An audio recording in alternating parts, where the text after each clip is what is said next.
malalaki na mga itatanim. Yan. Ang bukid ay pwede ng tamnan. Isang linggo pa pwede nang itanim yan, yung mga pining yan.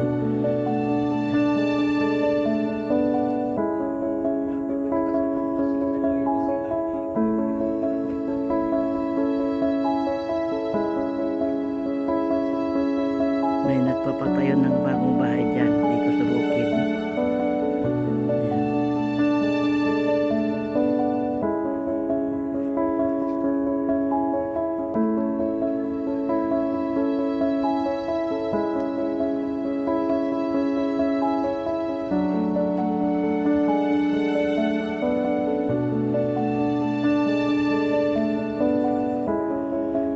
Ito, bahay ng mga balikbayan ito. Oh, ang ganda dito sa bukid. Ayan.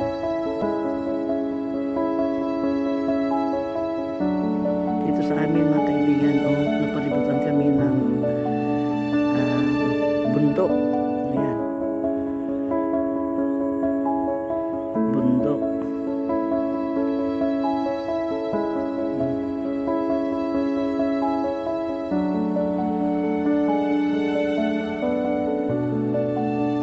Ito ang buhay probinsya dito sa amin.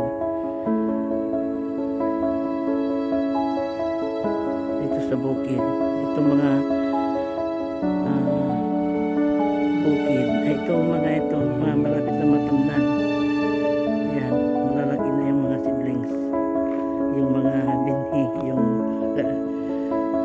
itatanim. Pero marami nang nakapagtanim. Yan. Kami na lang ang dito.